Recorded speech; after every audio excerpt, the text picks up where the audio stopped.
Vem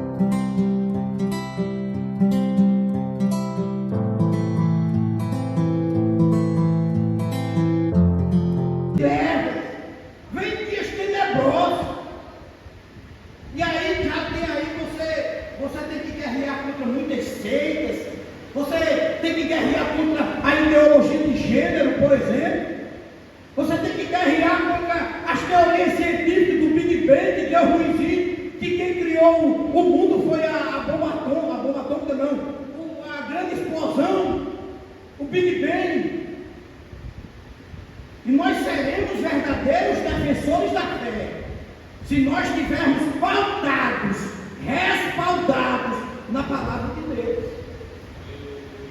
Senão daqui a pouco nós estamos concordando com o que o mundo está dizendo. Daqui a pouco nós estamos dizendo que realmente foi o Big Bang que criou o mundo, não tem condições de ter sido Deus. Daqui a pouco vem questionamento dentro da nossa mente que nem nós somos capazes de responder. Né? O que eu quero trazer aqui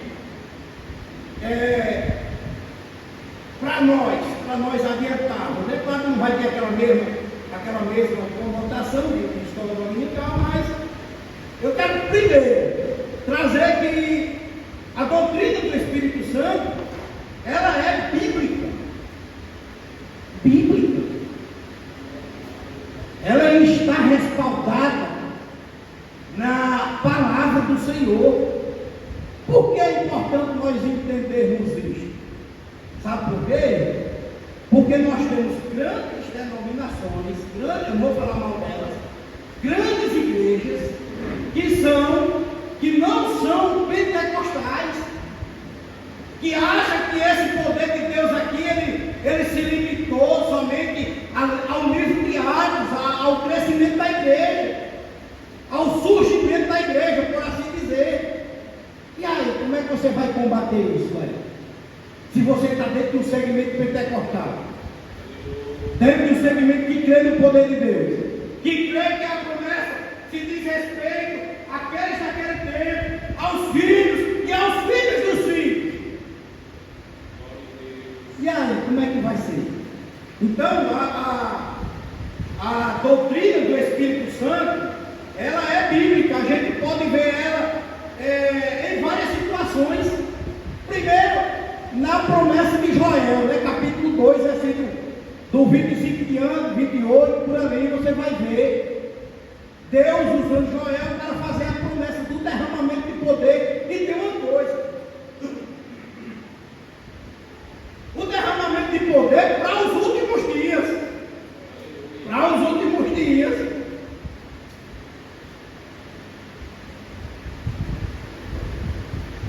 Possa ser que não venha um grande avivamento. Eu posso até acreditar nisso aí, que não venha um grande avivamento para a igreja do Senhor, para a igreja coletiva, humana, eu acredito. Agora, para o crente individual, eu não acredito não. Porque o crente vai ter que ser cheio do Espírito Santo. O crente, ele vai, quando a Bíblia diz em várias situações, por exemplo, porfiai, lutai por entrar pela porta estreita, é preciso que fogo do Espírito Santo para isso. É preciso ter convicção, e convicção é dada pelo Espírito a nós. Se nós não tivermos o Espírito, nós seremos levados. Se nós não tivermos verdadeiramente convicção de que se nós partirmos daqui vamos para a eternidade, de que o céu nos espera, de que Deus é poderoso, de que Deus é grande, nós seremos levados, irmão. Seremos levados. Então, a doutrina do Espírito Santo, ela é real, né? Promessa lá em Lucas, depois Jesus no dia subindo para o céu, ele disse: olha, eu estou subindo ao céu, mas eu vou enviar um Consolador, e vocês ficam em Jerusalém esperando. Aí a promessa se cumpre em Atos capítulo 2, né? Ela se cumpre em Atos capítulo 2, ela é bíblica. Você vai observar o contexto do livro de Atos todinho, vai falar do poder do Espírito Santo, da atuação do Espírito Santo, do batismo do Espírito, do batismo do Espírito Santo. Você vai ver tudo isso lá, né?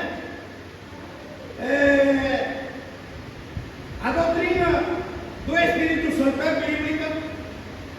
Ser cheio do Espírito Santo é uma experiência necessária, não uma opção. Ser cheio do Espírito Santo é uma experiência necessária. E eu vou acrescentar aqui uma coisa, não minha, mas de acordo com o que nós estudamos. Lucas e Paulo, eles usaram a expressão ser cheio do Espírito Santo.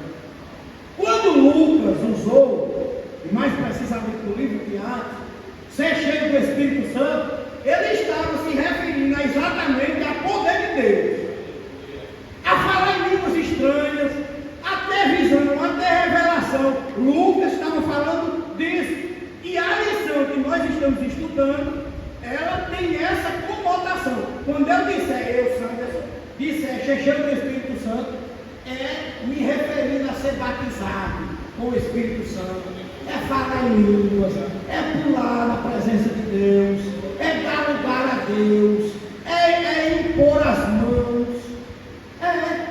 Quando eu falar ser cheio do Espírito Santo, é tudo isso. Paulo, quando falou de ser cheio do Espírito Santo, eu estou falando um pouquinho rápido, mas eu não deveria nem me preocupar com o tempo, né? Assim, eu devo me preocupar em terminar de 9 horas. Eu não deveria me preocupar com o tempo se não der para dizer tudo hoje, mas que eu diga alguma coisa que fique e depois vai ver o resto. Né? Quando Paulo falou ser cheio do Espírito Santo, geralmente ele estava falando do nosso caráter. Do nosso caráter, ele estava se referindo à santidade. Paulo estava querendo nos trazer uma palavra de que nós somos cheios do Espírito Santo, e aí nós não vamos pecar, nós não vamos se prostituir, nós não vamos fazer o que não deve, desobedecer a Deus. Né? Essas duas expressões a gente vai encontrar na Bíblia Sagrada, uma dita por. Essa mesma expressão nós vamos encontrar na Bíblia Sagrada, uma vez dita por Lucas e outra por Paulo.